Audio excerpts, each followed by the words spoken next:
नमस्कार, आपने देखना शुरू कर दिया है सबकी खबर और मैं हूं आपके साथ आयुष शुक्ला। मध्य प्रदेश में गर्मी का मौसम इस बार सिर्फ एक मौसमी बदलाव नहीं बल्कि एक बड़े जलवायु संकेत की तरह देखा जा रहा है। मई के आखिरी दिनों में भी प्रदेश के कई हिस्सों में तेज धूप, गर्म हवाएं और लगातार बढ़ता तापमान लोगों को परेशान कर रहा है। सवाल सिर्फ इतना ही नहीं है कि पारा कितने डिग्री तक जाएगा, बल्कि यह भी है कि क्या इस बार गर्मी सामान्य से ज़्यादा लंबी चलेगी। क्या मानसून समय पर और पर्याप्त आएगा, और बार बार सामने आ रहा अल नीनो आखिर मध्य प्रदेश को कितना प्रभावित कर सकता है।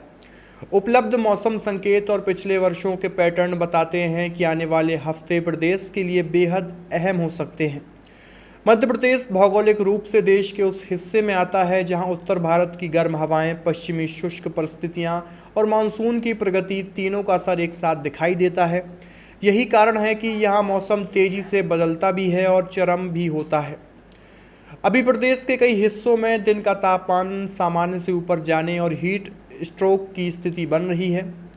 मौसम विशेषज्ञों का मानना है कि सिर्फ अधिकतम तापमान नहीं बल्कि लगातार गर्म रातें भी इस बार चुनौती बन रहा है।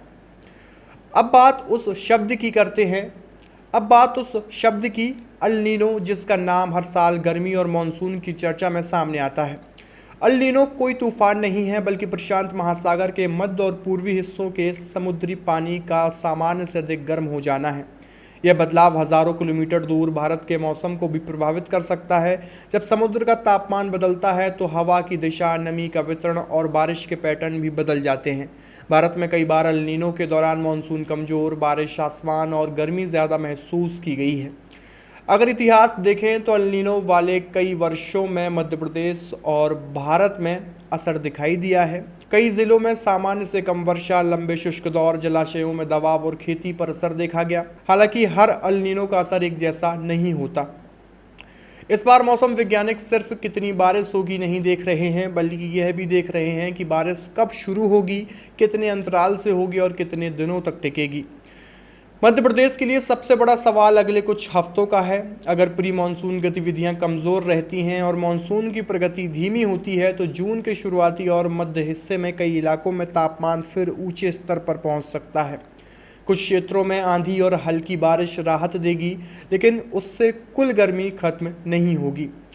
उल्टा बारिश के बाद उमस बढ़ने की स्थिति बन सकती है, जिससे शरीर पर गर्मी का असर और ज़्यादा महसूस होगा। इसका असर सिर्फ मौसम तक सीमित नहीं रहेगा। खेती, बिजली की मांग, शहरों में पानी की उपलब्धता, ग्रामीण इलाकों में पेयजल संकट और स्वास्थ्य सेवाओं पर भी दबाव बढ़ सकता है। गर्म रातों के कारण शरीर को रिकवरी का समय कम मिलता है, जिससे बुजुर्गों, बच्चों और बाहर काम करने वालों पर ज़्यादा असर पड़ता है। विशेषज्ञ लंबे समय से चेतावनी दे रहे हैं कि अब गर्मी को केवल तापमान से नहीं बल्कि हीट स्ट्रेस के रूप में भी समझना होगा। हालांकि मौसम की तस्वीर पूरी तरह एक तरफा नहीं है। भारत में कई बार ऐसा भी हुआ है कि शुरुआती गर्मी के बाद मानसून ने संतुलन बना दिया। इसलिए अल नीनो का नाम आते ही सूखे या रिकॉर्ड गर्मी की घोषणा करना सही नहीं होगा। लेकिन संकेत इतने ज़रूर हैं कि मध्य प्रदेश को आने वाले हफ्तों में सामान्य मौसम की उम्मीद से ज़्यादा तैयारी रखनी होगी। मध्य प्रदेश के लिए यह सिर्फ कितने डिग्री तापमान जाएगा वाली कहानी नहीं है। यह कहानी है बदलते मौसम, जलवायु के दबाव, मानसून की अनिश्चितता और बढ़ते हीट स्ट्रेस की।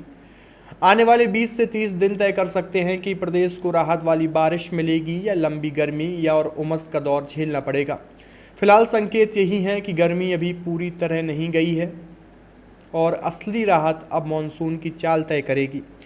आपकी इस पूरी खबर को लेकर क्या राय है, कमेंट बॉक्स में अपनी प्रतिक्रिया ज़रूर दीजिए और देखते रहिए सबकी खबर। शुक्रिया।